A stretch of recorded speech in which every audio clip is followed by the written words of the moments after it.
ami internet Medina Cheikh TV asalaamualeykum ñu ngi leen di nuyu di am mbégte ak kontaante saa su nekk ak safoo bi ak andin bi ak seen chaîne Medina Cheikh TV tey nag ñu ngi fii ci bërëb bi di Grand Théâtre fas yéene ñëw teewee la cérémonie de la première sortie promo de la brigade des femmes Aline Sitoé Diatta comme niñ leen ko waxee ñu ngi fii toujours ci Grand Théâtre maa ngi am nii nag soxna Aïda ak soxna Basine ñu nekk formatrice yi nga xamante ni ñoom ñoo jàpp ba tey nga xamante ni mu mën a aboutir ci grande réussite bi di première sortie promo de la brigade des femmes Aline Sitoé Diatta soxna Aïda Medina Cheikh TV ñu ngi lay nuyu bu baax a baax lan moo leen motiver ba ngeen dugg macha allah ci métier bi nga xamante ni moom mooy brigade féminine. d'accord salaamaaleykum wa rahmatulah ñu ngi leen di nuyu di leen ziar bu baax macha allah. ok tey dañoo organiser suñu sortie promo bu brigade 100% féminine Aline Sitoé Diatta muy première édition bi mu nekk lu ñu neex torop parce que ñun tamit xëy na nekkoon nañ ci métier bi et que xëy na xawoon na néew suñu moroom jigéen ñi ñuy accompagner donc tey ji kontaan nañ torop ci organisation bi léegi ñun li ñu motiver pour ñu dugg ci métier bi du dara lu dul tout d'abord passion ba pare aussi dañoo am ay références parce que foog naa ni ñëpp xam nañ colonel yani suñu référence la par rapport ak loolu et puis moom tel nañu initier ci les arts martiaux et tout ça donc voilà on peut dire que en gros que passion la daal. macha allah soxna Aïda tontu bi am na solo xam naa bu ñu jugee ci loolu rek ñu bëggoon a xam en tant que formatrice yan jafe-jafe ngeen rencontré macha allah ci biir liggéey bi.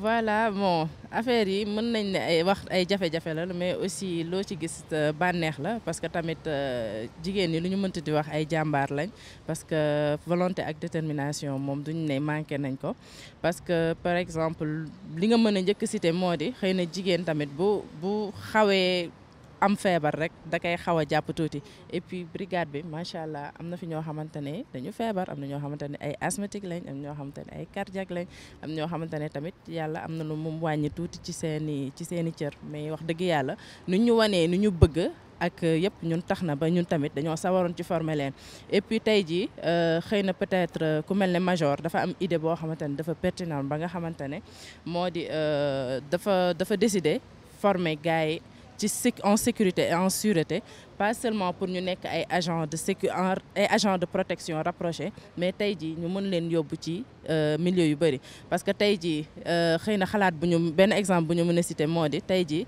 hôtesse de l'air parce que hôtesse de l'air yi par exemple dañuy nekk ci biir avion mais du ñëpp ñooy am formation en sécurité mais tey jii par exemple loolu boo ko defee day renforcer sécurité par exemple ki nga xamante ne dafay nekk ak hôtesse d'accueil ci hôtel wala ci leneen tey jii bu amee formation en sécurité en sûreté day nekk leneen loo xamante ne beneen plus la voilà et encore donc c'est un peu ça. ñu ngi leen di remercier aussi di leen encourager ci évolution bi nga xamante ni macha allah structure bi am na ko aussi bëggoon naa leen laaj itam ndax am ngeen soutien lu ci mel ni ministère de la femme xam nga tamit dafa raar ci jamono ji fi mu toll nii ay jigéen jël engagement bu toll nii parce que tamit garde rapprochée c'est pas donné à n'importe qui parce que da ngay jaay sa vie maanaam pour protéger keneen donc lan ngeen di xaar lu ci mel ni ministère de la femme ñu ñëw jox leen un coup d'appui. voilà waaw comme ni nga ko waxee rek xëy na ñun suñu objectif moo doon tey jii ñu jàppale ñu ñëpp képp kuy jigéen te fonk jigéen mu ñëw jàppale ñu ci liggéey bi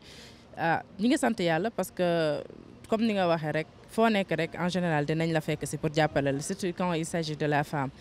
mais bon on peut dire que yàlla baax na daal dina ñëw parce que xëy na peut-être ñun tamit gëmoon nañ suñu bopp gëm suñu bopp boo xamante ne tey on l'a fait parce que après 8 mois de formation boo xamante ne xëy na da nga taqale rek. ba ñu ko financer seen bopp daal. ko financer waaw grâce à Jokalante Group ñu koy remercier au passage ak yeneen partenaires yi donc ñoom ñoo ñu jàppale ci formation bi ba tey jii ñuy sant yàlla ñi ngi kii te xëy na tamit on vise loin parce que tey bii mooy premier promo bi et puis dina am yuy ñëw ci kanam et puis yàlla baax na ñun daal ñoo ngi woo ñëpp ñu ñëw jàpp si te xam ne yëfu ñëpp la macha allah. comme ni ko soxna Aïda waxee ñu ngi woo ministère de la femme ak bépp ONG boo xamante ne rek pare nga pour jàppale jigéen ñi macha allah xam naa dañuy fegoo ak soxna Basine moom aussi formatrice comme ni ñu ko waxee tout à l'heure soxna Basine ñu ngi lay laaj rek ban mbégte wala ban sentiment nga am tey ci bis bii nga xamante ne formé ngeen seeni élèves ba fas yéene leen jox li nga xam ne moom mooy seeni diplôme. xanaa di am sentiment de fierté parce que comme ni ko soxna Aïda waxee 8 mois de formation c'est pas un jour ni 2 jours 8 mois ngeen nekk ensemble di liggéeyandoo di jugandoo di daanoondoo donc buñ toogee ba tey jii nii liggéey bi am aboutissement ba ñoom ñëpp ñu war a jël seen diplôme vraiment fierté rek lañ si mën a yëg. xam naa damay ànd ak sama caméraman mu topp ma ñu dugg ci salle bi ngeen mën a dund en direct lii xew tey fii ci biir Grand Théâtre.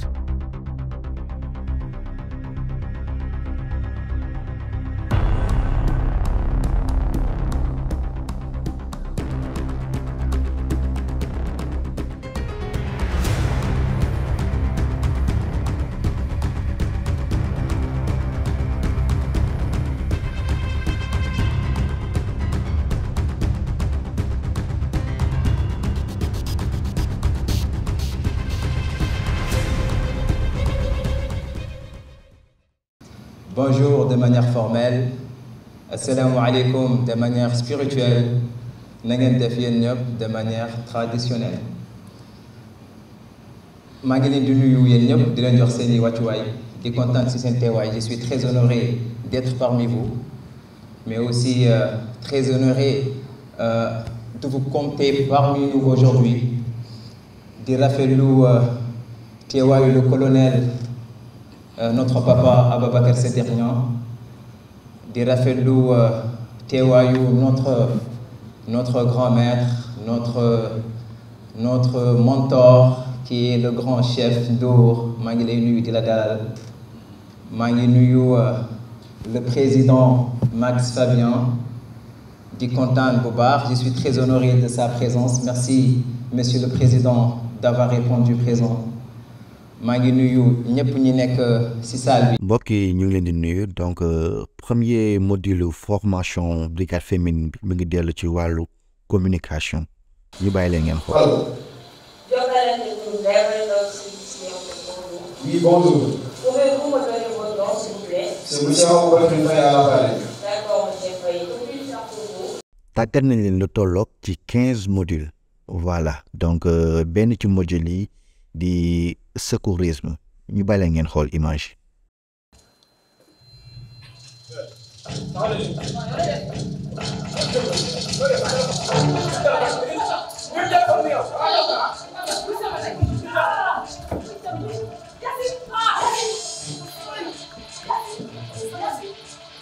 Hey, qu'est-ce qui se passe? Laissez calme. Laissez calme. Laissez calme. Calme-vous. Calme-vous. Allons-y. Allez.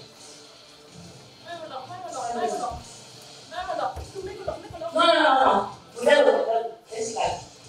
Allons-y. Vous allez vous aider.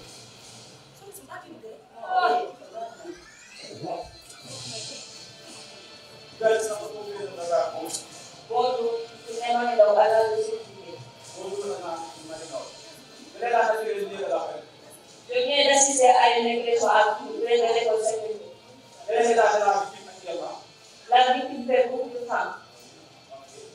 Quels sont les apparats? La victime vit sur le train de connaissance. Donc, avez-vous fait quelque chose pour elle? Oui, j'ai fait avancer la victime, j'ai enveloppé la blessure, mais le couteau n'a toujours pas été retiré. Parfait.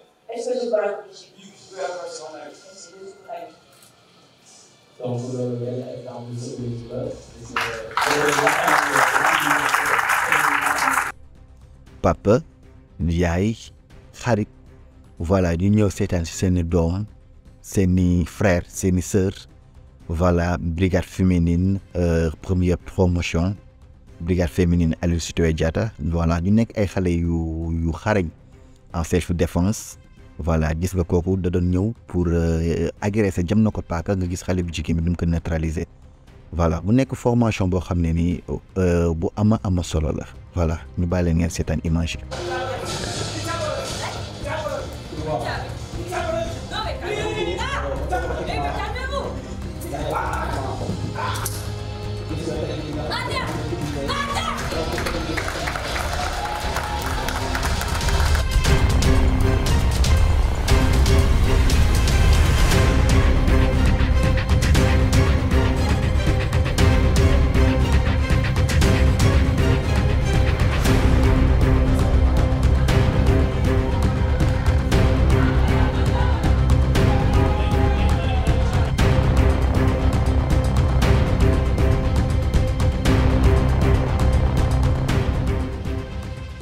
ñii ñooy waa ASFOP voilà association sénégalaise des formateurs professionnels privés en sûreté et sécurité voilà ñu ñëw ànd ak seen njiit ngir apporter seen soutien Mamadou Abdoulaye Niang mi taxawal brigade féminine.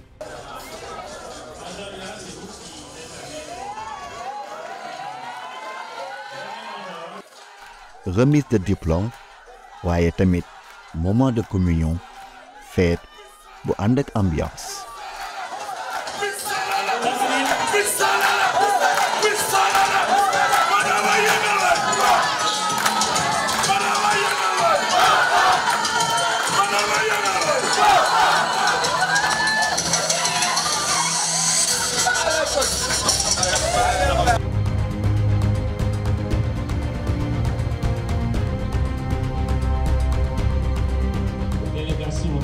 salaamaaleykum papa Medina Cheikh TV ñu ngi lay nuyu di la ziar bu baax a baax ñu ñëw fii nag tey ci Grand Théâtre fas yéene teewee li nga xamante ne moom mooy remise de diplôme brigade féminine premier promo macha allah ñu bëggoon a xam rek lan moo waral seen teewaay ak yan sentiment ngeen am yan yëg-yëg ginnaaw bi nga xamante ne tey jël ngeen diplôme kii di seen doom Rokhaya Ndiaye.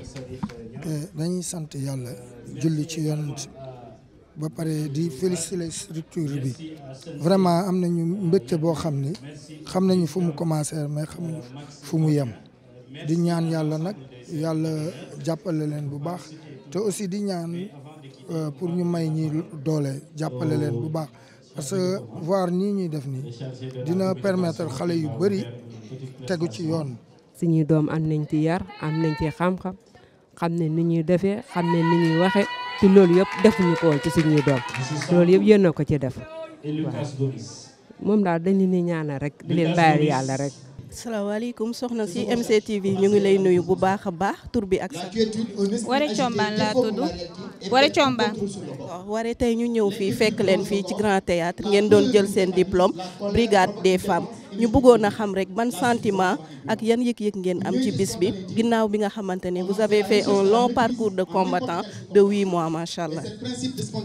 métti woon na durant ces 8 mois yi métti woon na trop mais Mazor suñu ginnaaw la nekkoon dëgg la ay jigéen lañu entraînement yi tollu woon na fu nga xamante ni jooy dongoo ñu dese woon mais tey ji jour ji tey yooyu yëpp tey doon na tey reetaan am de joie laa ko mën a wooye franchement parler ndax jot suñu diplôme wan ni ko tey ñoo ko liggéey ba muy metti tey ñu ñoo nekkoon tey sur le terrain muy metti trop ngoon si nit ñi di dem tëdd ji ñuy nekk ñuy wàcc école ñoo jubal directement dem entraîner metti woon na trop mais macha allah tey moom mbégte tey la ñu am.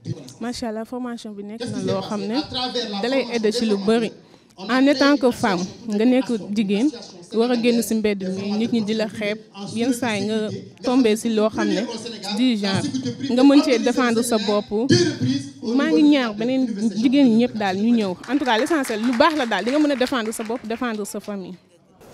Bravo et félicitations à cette brigade, à Man Krav Mamadou Niang, Mamadou Abdoulaye Niang.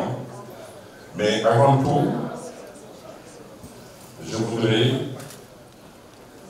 saluer son père, rendre hommage à son père. Il a fait beaucoup de choses pour le taekwondo. Colonel Ababacar Sadikh Niang, li nga def li ñuy wax naan kéwél du doom jëm bët. Ce qu'il fait yow la ak famille bi ak yaayam ak maam yi moo tax mu arrivé fii parce que dafa lay déglu et il me parle souvent et ça c'est très important. Moi, quelqu'un qui ne respecte pas son père, sa mère, ses oncles, ses frères, ses sœurs, ses parents, je ne lui parle pas. Il ne fait pas partie de mes amis. Parce que Barke Baye Wërsëg Ndeye. Et cette planète que nous existons, c'est grâce à la femme que le nombre de l'homme, le nombre de la population mondiale augmente jour par jour grâce à la femme. Alors je m'adresse à vous, la nouvelle brigade exemplaire en Afrique. Exemplaire en Afrique. Ce que j'ai dit aujourd'hui, je les garde. C'est une promesse et une chose due. Si toutefois je serai élu aux élections présidentielles de Madagascar, eh bien, ça va être la première fois que les gardes rapprochés sont des femmes.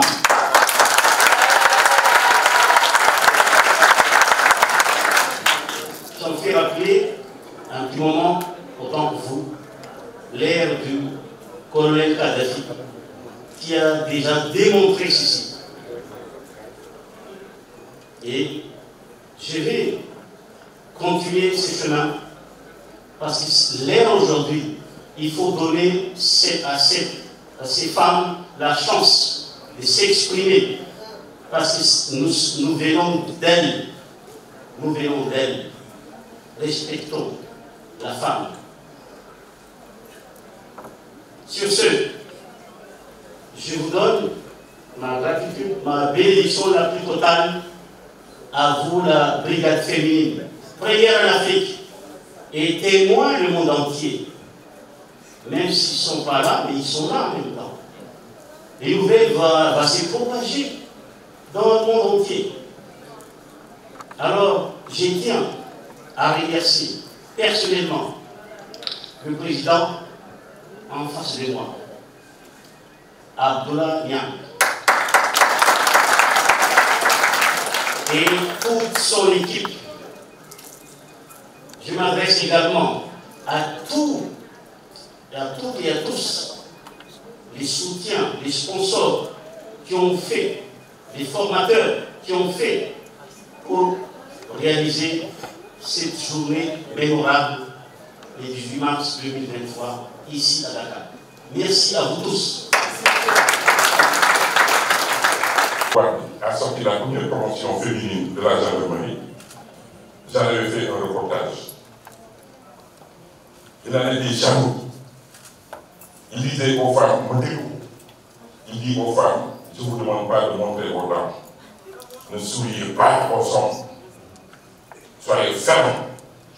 Et à l'heure actuelle, dans la gendarmerie, vous verrez des colonels, des capitaines, des commandants. Je vous fais la même proposition. Être garde-corps, ce n'est pas être charmante. Qu'on ne voit que 5 ans, des rétans, le plus grand clown du monde, il se peut aller le film, il fait qu'il y a eu ce plus gros. C'est ça, on est là. En attitude, comportement, respect. Respecter les vis-à-vis, respecter le monde, respecter l'environnement. Sénégal a un garab. Sénégal a un garab. Il n'y a pas d'arbre. Il n'y a pas de sang dans les hôpitaux, il n'y a pas de sang. Donnez votre sang. Les femmes meurent en accouchant. Il faut donner de votre sang. Soyez meilleurs, vous allez donner l'air, vous allez donner tout. Am nga dañ naan moo may def parce que moo may def damay dee may leen deret. Pour terminer, yàlla nañu fekkee yeneen yi beneen promotion mais beneen promotion.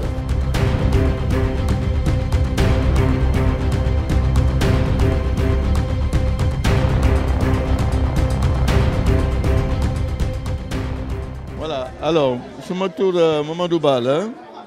Man maay président aux fédérations sénégalaises de tir et de chasse, vice-président du comité olympique. Bon, li ma indi fii c'est que Mamadou Abdoulaye Niang bi xam ne aussi dafa nekk ci benn club boo xam ne qui est membre de la fédération de tir moo ma invité woon pour ma ñëw parrainer l'événement. Bon, ça c'est benn raison. La deuxième raison bi moom mooy que papam le colonel Sadir Niang kooku non seulement sama xaritu il y a yàgg na lool mais aussi il a été directeur technique national de la fédération sénégalaise de tir et de chasse. bon te li gën a ëpp importance ci man moom mooy bi ma dégg ñu ne dafa am benn ay yu jigéen ñoo xam ne qui ont été formés en professionnel dans la garde rapprochée.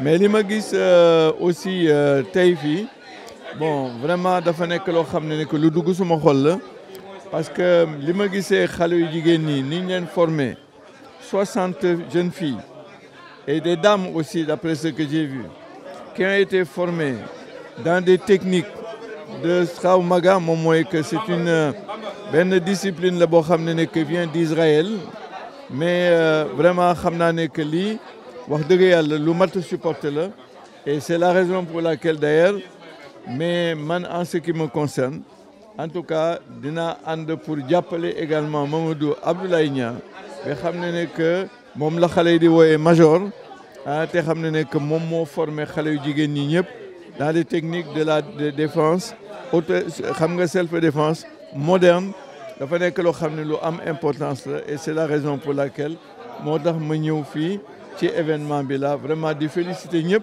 di féliciter également ñi fi nekkoon di féliciter surtout les parents qui sont venus accompagner ñi xam ne que ñoom ñooy les récipiendaires. asalaamaaleykum sëñ bi na ngeen def Medina Cheikh TV ñu ngi lay nuyu bu baax a baax di la ziar di la laaj tur bi ak sant bi ak lan moo waraloon seen teewaay tey ci bis bi. waaw ñu ngi lay nuyu di kontaan ci invitation bi donc di la wax ni Cheikhouna Thioune lañ tudd di chargé de communication ASFOP di association sénégalaise des formateurs professionnels privés en sûreté sécurité nekk tey point focal entre l'État et la sécurité privée ñëw tey ci li nga xam ni moom la macha allah major Niang teg muy la brigade des femmes mu doon tey seen sortie ASFOP nag comme moom moo ëmb lépp loo xam ni moo jëm ci wàllu sécurité privée di ko contrôler désormais et nekk une entité reconnue ñëw tey pour dooleel taxawu mais surtout accompagner ces filles là nga xam ni dañoo am instinct protectif naturel. la sax mais il paraît que c'est une première en Afrique d'après li ñu jot a dégg fii brigade des femmes. effectivement xam nga boo seetloo en réalité sécurité bu ñu ko waxee rek ñu bari seen xel ci góor lay dem.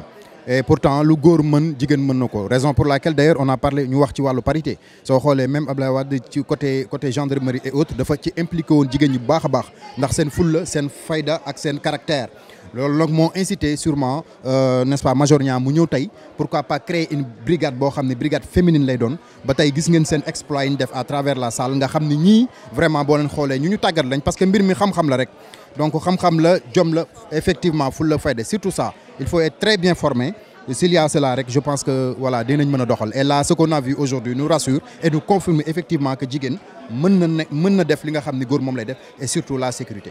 Bonjour Monsieur Glié, ici présent aujourd'hui pour la célébration de la remise de diplôme, première édition ou bien première promotion dans l'Afrique de l'Ouest. Et vous êtes également l'initiateur du projet Krav Maga ici au Sénégal. Qu'est-ce que ça vous fait de participer aujourd'hui à la remise de diplôme? Je vous remercie beaucoup. C'est un événement magnifique. Je ne m'attendais pas à un événement comme ça. Je suis extrêmement fier de tous les encadrants, les instructeurs qui ont participé à cette initiation. Et vraiment, cette brigade féminine, c'est exceptionnel. Voilà. Moi, comme je le dis toujours et comme je l'ai toujours enseigné, les femmes dans le domaine de la sécurité, elles ont des atouts que les hommes n'ont pas. Voilà. Point de vue de la pédagogie, de la psychologie, de l'efficacité dans les techniques en cas de problème. Donc c'est fantastique, c'est vraiment fantastique. Puis on a pu constater qu'elles ont été formées sur une multitude de modules de formation différents. Donc elles sont polyvalentes, elles peuvent intervenir dans une multitude de secteurs différents dans le domaine de la sécurité. Non, c'était fantastique. Je vous remercie beaucoup. tey samedi 18 mars 2023 MCTV teewoon fii nga xamante ni moom mooy Grand Théâtre si célébration première sortie promo brigade de la femme mu nekk loo xamante ni nag benn la ci Afrique donc nag ñu ngi leen di jox rendez-vous très prochainement incha allah avec d'autres activités de la brigade de la femme restez connectés sur la MCTV.